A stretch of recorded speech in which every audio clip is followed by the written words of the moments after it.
그러므로 이제는 여호와를 경외하며 온전함과 진실함으로 그를 섬기라. 너희의 조상들이 강 저쪽과 애굽에서 섬기던 신들을 치워버리고 여호와만 섬기라.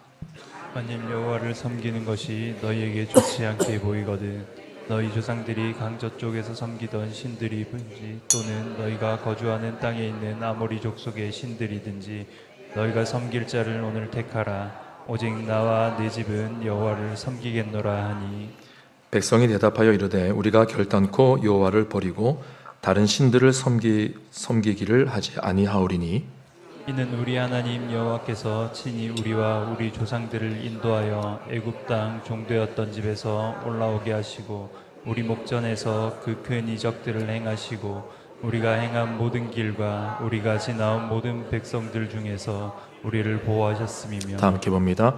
여호와께서 또 모든 백성들과 이 땅에 거주하던 아모리 족속을 우리 앞에서 쫓아내셨습니다. 그러므로 우리도 여호와를 섬기리니 그는 우리 하나님이시니이다 하니라. 아멘. 한 번 더 기도하겠습니다. 사랑하는 하나님 아버지, 은혜의 감사 예배를 맞이하여 우리가 함께 하나님 앞에 고기를 숙이고 감사하는 마음으로 하나님을 예배합니다.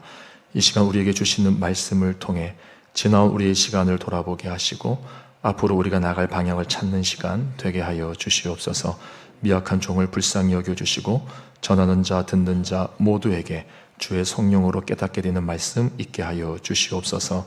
예수님의 이름으로 기도합니다. 아멘. 할렐루야. 예. 다시 뵈니 반갑죠? 오늘 은퇴 예배를 맞이해서 하나님과 교회 앞에서 우리의 지나온 시간들을 돌아볼 수 있게 되길 바라고 앞으로 또 우리가 가야 될 길이 무엇인지 말씀을 통해서 우리 스스로에게 하나님이 주신 음성이 들리기를 다시 한 번 더 주님의 이름으로 축원합니다. 여러분 신앙생활이 쉬우십니까? 어려우십니까? 신앙생활이 쉽습니까? 어렵습니까? 또 제가 함정을 파놓은 줄 알고 대답을 안 하시죠? 예, 쉬운 분들이 꽤 많아 보이죠. 하나님 또 섬기고 세상 또 같이 섬기면 이제 쉬워 보이는 것입니다. 그러나 우리가 항상 강조하듯이 하나님만 섬기려고 하면 사실 신앙생활은 쉬운 길이 아닙니다. 성경은 우리에게 좁은 문으로 들어가라고 명령합니다. 그 길은 좁고 협착하여 찾는 자가 적은 길이다. 그러나 그 길에 들어서면 우리에게 생명을 준다. 이렇게 말씀을 하고 있습니다. 여러분 지난 한 주간의 삶을 한번 돌아볼까요? 여러분 하나님만 섬겼습니까? 아니면 하나님 또 섬기고 세상 또 같이 섬기셨습니까? 오늘 본문에서 인생의 마지막을 앞둔 여호수아가 유언과 같이 이스라엘 백성들을 향해 던지는 도전이 바로 이 질문입니다. 이제 너희들이 하나님만 섬기겠느냐? 아니면 하나님도 섬기겠느냐? 이렇게 질문하고 있는 거예요. 여호수아 당시에 고대 근동의 신과는 일신론이었습니다. 여러분 유일신론과 일신론의 차이점을 아시죠? 유일신론은 뭡니까? 유일신. 오직 하나님 외에는 신이 없다. 그게 이제 유일신론입니다. 그런데 일신론은 뭡니까? 여러 신들을 인정하되 그 지역을 다스리는 고유의 하나의 신이 있다는 거예요. 그래서 일신론입니다. 고대 근동에는 각 나라마다 거기에 합당한 신들이 있었습니다. 그래서 출애굽을 한 이스라엘 백성들이 가나안에 들어와서 바로 이 일신론의 영향을 받은 것입니다.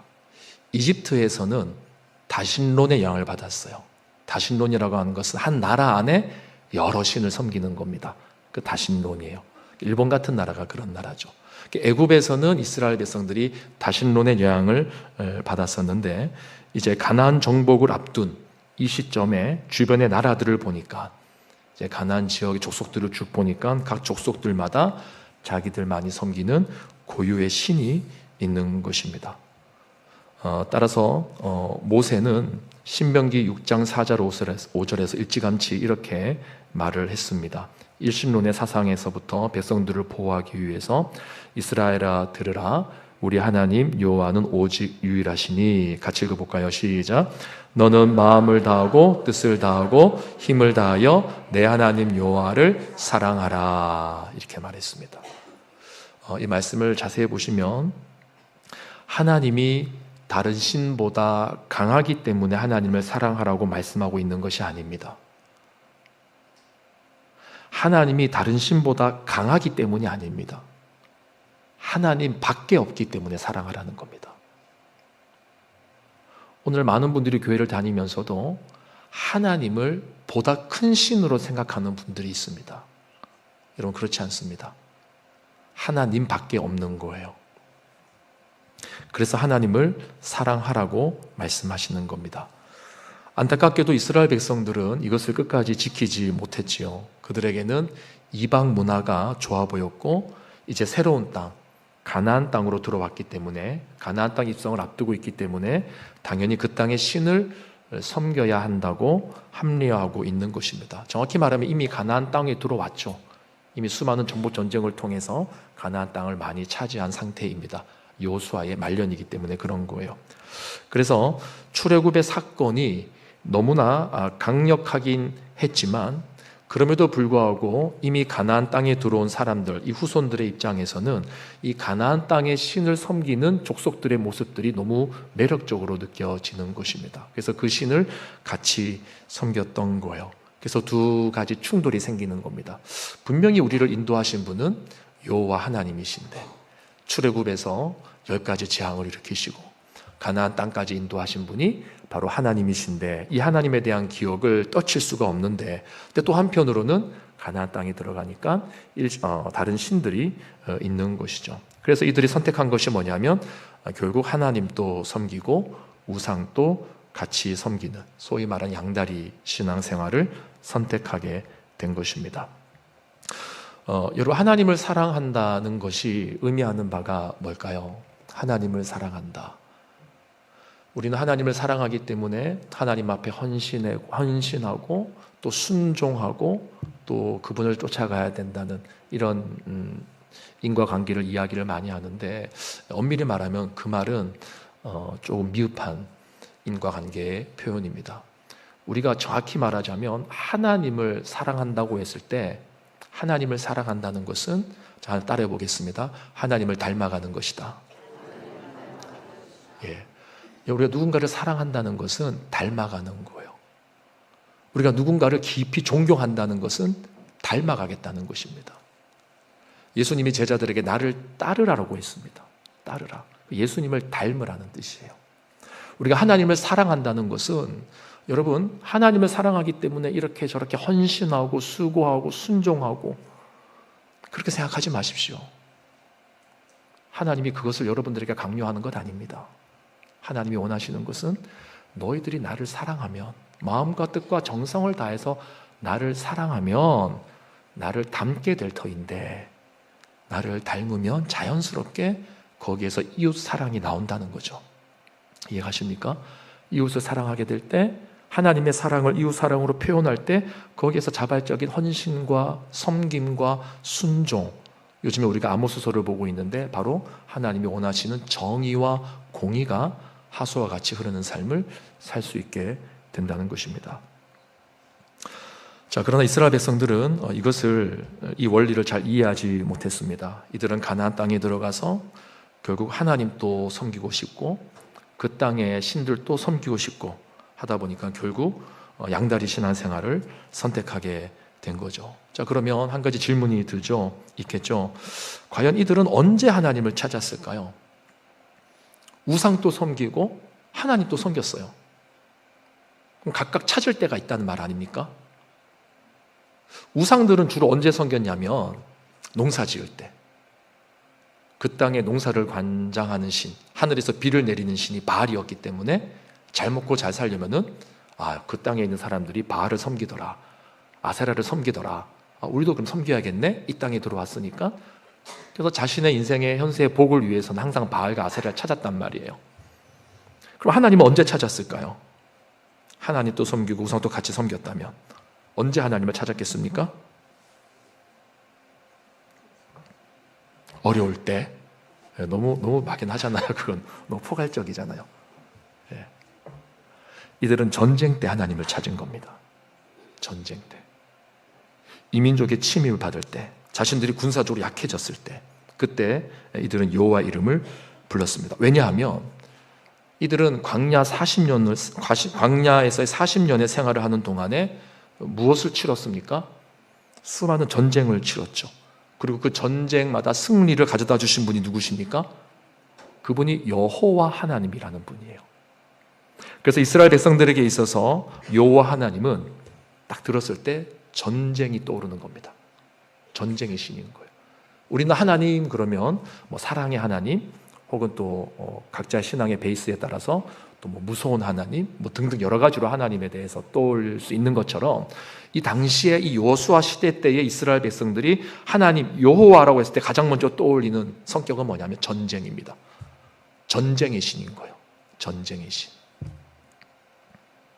그래서 평소에 그 땅의 신인 바알과 아세라를 섬기다가도 막상 이민족의 침입을 받고 전쟁이 시작되면 누구를 찾는 거예요? 여호와를 찾는 거예요. 그래서 여러분, 우리가 잘 아시는 대로 사사시대 엘리 제사장 때 블레셋과의 전쟁에서 이들이 패하자 했던 행동이 무엇이었습니까? 무엇을 들고 전쟁터에 나갔죠? 언약궤, 법궤를 들고 나갔죠. 그 이유가 뭐냐? 전쟁의 신을 찾은 겁니다. 그래서 언약궤가 등장하자 블레셋 사람들도 겁을 먹었다고 기록이 되어 있어요. 그 이유가 뭐냐?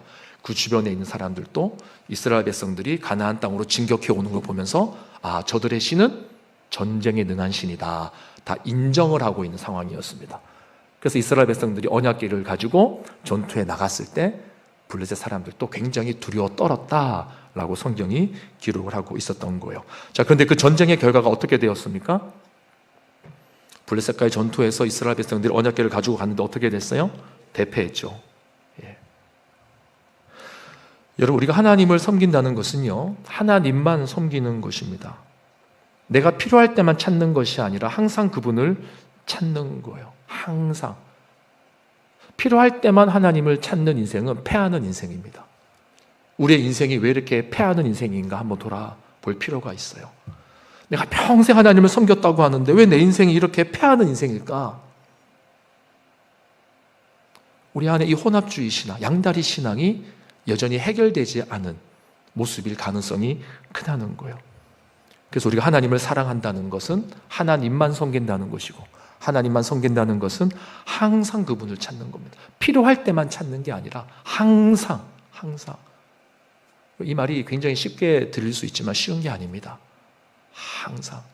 그래서 여러분, 성령 충만한 사람들에게 하나님이 주시는 은혜가 뭐냐면요, 아마 여러분들도 한때 첫사랑을 경험해 보셨다면 느끼셨을 겁니다.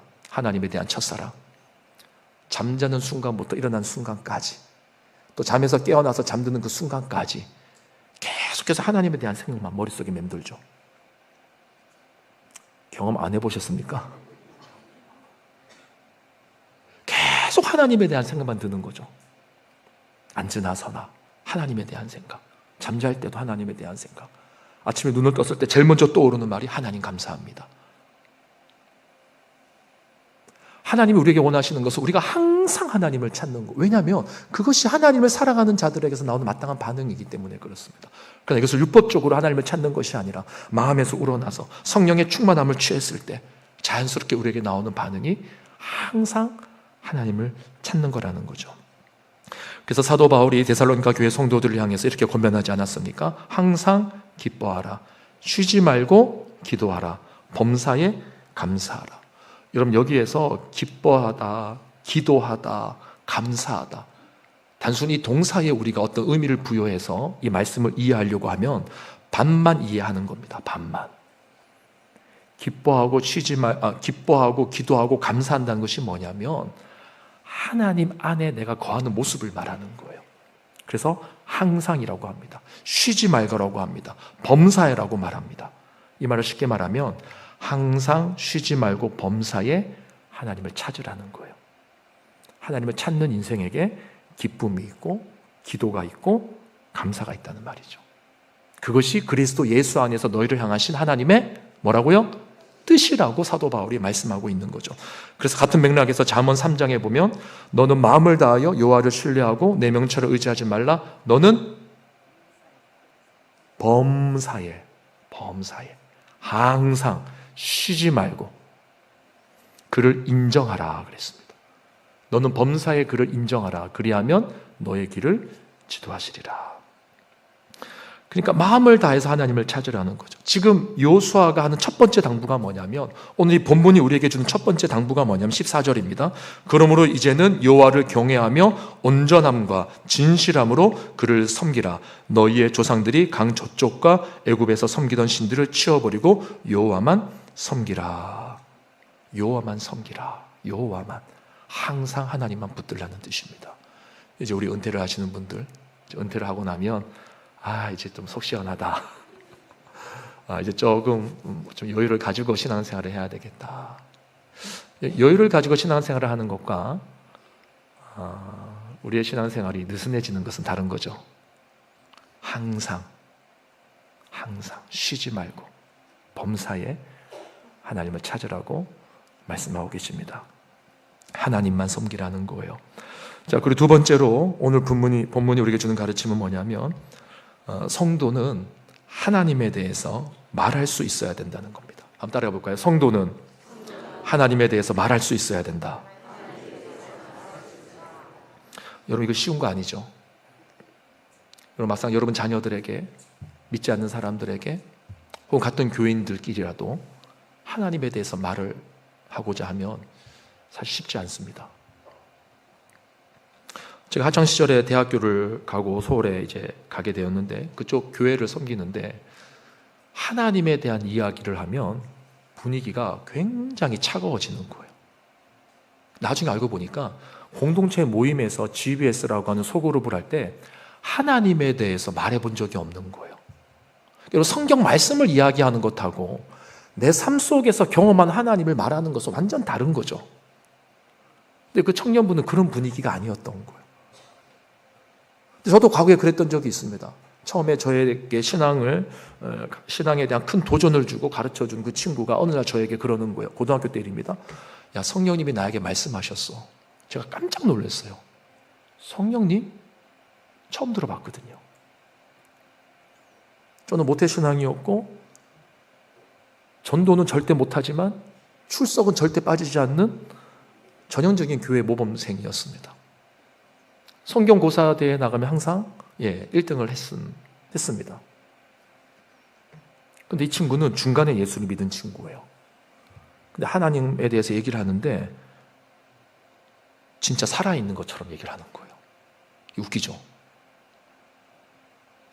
제가 들었을 때 진짜 하나님이 살아계시는구나 라고 하는 것을 그 친구를 통해서 느꼈습니다. 여러분, 우리가 하나님에 대해서 말할 수 있는 것은 아무나 할 수 있는 게 아니에요. 성경의 이야기는 많이 할 수 있습니다만 정말 내 삶 통해서 역사하신 하나님에 대해서 내가 말할 수 있는가? 지금 여호수아의 도전 앞에서 백성들이 어떻게 대답하고 있습니까? 16절, 18절 말씀에 보면 백성이 대답하여 이르되 우리가 결단코 여호와를 버리고 다른 신들을 섬기를 하지 아니하오리니 이는 우리 하나님 여호와께서 친히 우리와 우리 조상들을 인도하여 애굽 땅 종되었던 집에서 올라오게 하시고, 자, 경험했다는 거죠. 하나님에 대해서 경험했다는 거죠. 우리 목전에서 큰 이적들을 행하시고 우리가 행한 모든 길과 우리가 지나온 모든 백성들 중에서 우리를 보호하셨으며 하나님의 보호를 경험했다는 겁니다. 하나님의 기적과 보호를 경험했다는 거예요. 여호와께서 또 모든 백성들과 이 땅에 거주하던 아모리 족속을 우리 앞에서 쫓아내셨음이라. 하나님의 보호하심을 경험해 본 적이 있다는 것입니다. 여러분, 바로 이와 같이 하나님이 하신 일에 대한 분명한 신앙 고백을 할 수 있어야 되는 거예요. 우리 은퇴하시는 분들이 막상 은퇴는 하는데 은퇴를 하고 나서 가족들에게, 후손들에게, 주변 사람들에게 하나님에 대해서, 내가 경험한 그 하나님에 대해서 말할 수가 없다면 그것만큼 안타까운 일은 없는 것입니다. 여기엔 우리 모두도 마찬가지입니다. 여러분, 우리의 신앙이 분명하다면 우리는 반드시 하나님께서 나에게 하신 일에 대해서 말할 수 있어야 됩니다. 여러분, 그렇다고 최근에 막 일어난 일들을 막 말하지는 마십시오. 덕이 안 되는 경우가 많습니다. 오랜 시간이 지나고 나서 다시 돌이켜봐도 그거는 정말 하나님 하신 일이 맞구나 하는 것들, 그런 것들 나누십시오. 그런 것들.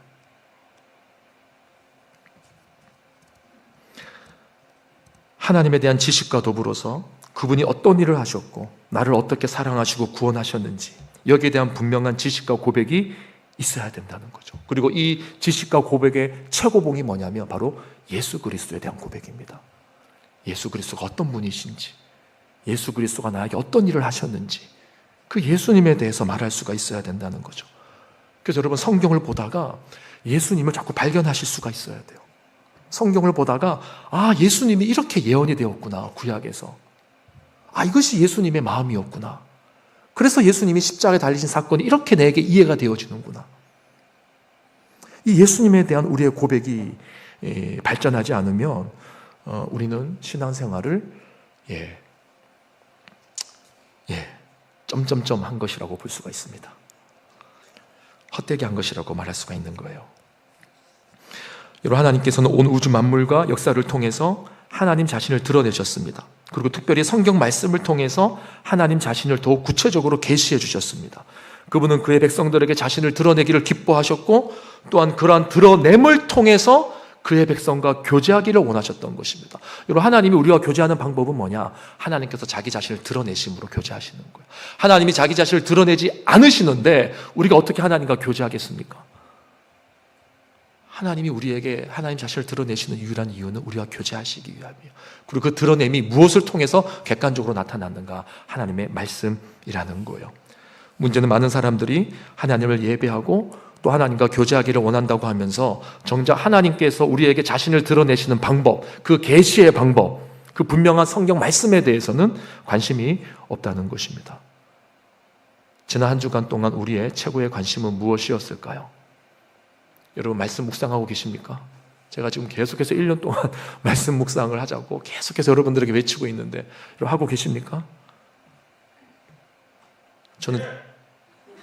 저는 지치지 않고 계속해서 이 질문을 여러분들에게 던질 겁니다. 말씀을 보다가 그 말씀이 내 삶을 해석해주고 그 해석되어진 말씀으로 하나님과의 소통을 할 수 있는 사람이 삶의 변화가 나타나는 거죠.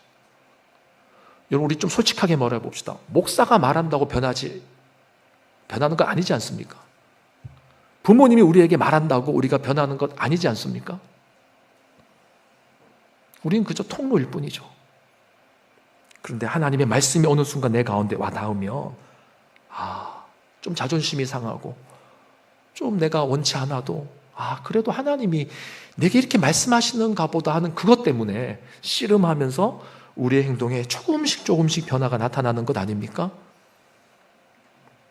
왜 이런 변화가 나타날까요? 그것이 바로 하나님께서 우리와 교제를 하기를 원하시기 때문에 그런 거예요. 우리 이런 변화를 통해서 하나님과 교제하는 것입니다. 그래서 이러한 변화를 경험해 본 사람만이 아무도 없는 예배당에서 혼자 기도할 때, 아무도 없는 골방에서 홀로 하나님 앞에 눈물 흘리며 기도할 때, 하나님, 저 잘했죠? 저 너무 힘들었는데 하나님 말씀 때문에 먼저 손 내밀었습니다. 저 너무 자존심이 상했는데 하나님이 내게 말씀하시는 것 같아서 내가 그 일에 순종했습니다. 하나님, 저 잘했죠? 이런 말을 누가 할 수 있습니까? 정말 드러난 하나님의 그 계시의 말씀을 통해 하나님과 교제하고 하나님과 가까워지면서 항상 하나님을 찾는 자들이 이런 고백할 수 있는 거 아닙니까? 여기에 진정한 교제가 일어나는 거예요.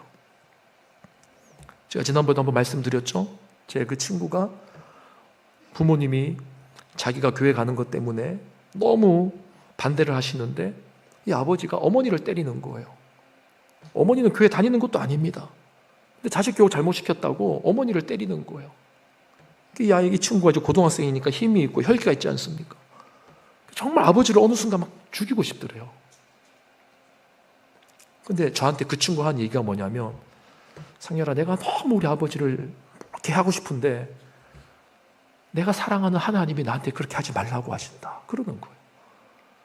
내가 하나님 너무 사랑하기 때문에 내가 그럴 수 없다, 그러는 거예요. 여러분, 이것이 하나님과의 교제 아닙니까?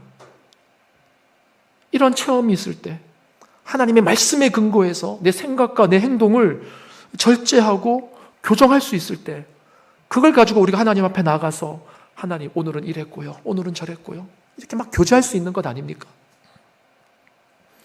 우리 안에 이 하나님에 대한 지식이 있어야 돼요.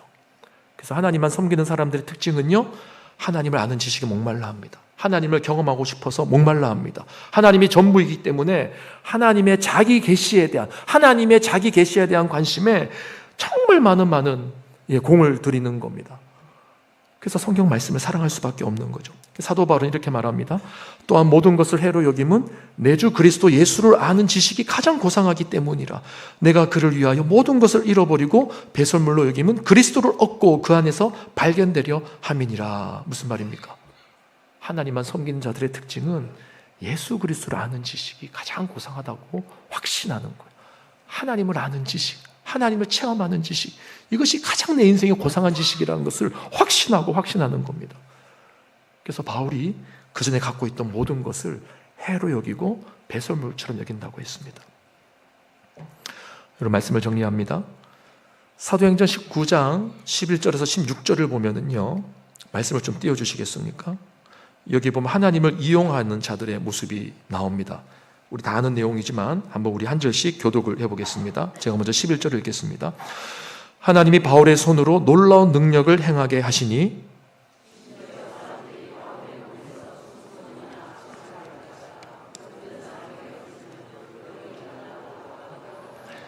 이에 돌아다니며 마술하는 어떤 유대인들이 시험 삼아 악귀 들린 자들에게 주 예수의 이름을 불러 말하되 내가 바울이 전파하는 예수를 의지하여 너희에게 명하노라 하더라.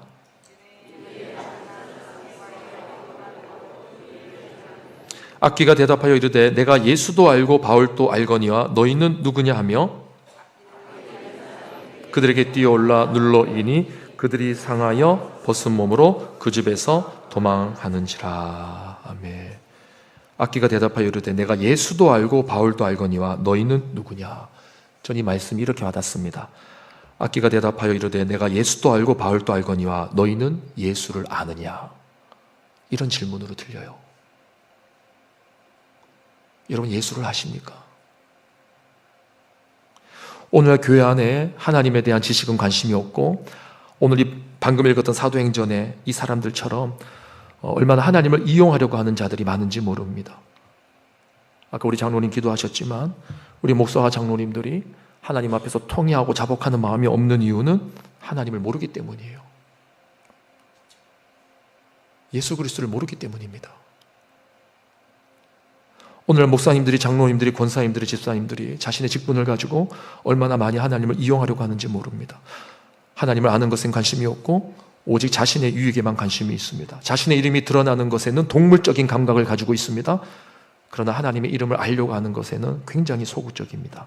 이런 사람들이 결국 하나님을 이용하는 자가 되는 것입니다. 여러분, 이제 우리에게는 딱 두 가지 선택밖에 없습니다.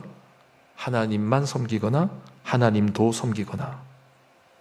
예수님은 이 시대를 가리켜서 음란하고 폐역한 시대라고 명령하셨습니다. 이것은 내 아내가 있지만 아내로 만족하지 못하고, 내 남편이 있지만 남편으로 만족하지 못하는 세대를 말하는 것입니다. 마찬가지로 내 하나님이 계심에도 불구하고 하나님 한 분으로 충분히 만족하지 못하고 항상 아쉬워하는, 그래서 세상을 쫓아 세상의 우상을 기대하는 그 세대가 바로 믿음 없는 세대이고 곧 영적으로 음란하고 폐역한 시대라고 말씀을 하고 있는 것입니다. 이 시간 우리 은퇴하는 분들에게 특별히 당부의 말씀을 드리고 싶습니다. 은퇴 이후에도 하나님만 섬기시길 바랍니다. 은퇴한 이후에도 하나님만 더욱 간절하게 사모하시면서 하나님을 찾는 인생이 되시기를 주님의 이름으로 축원합니다. 기도하겠습니다.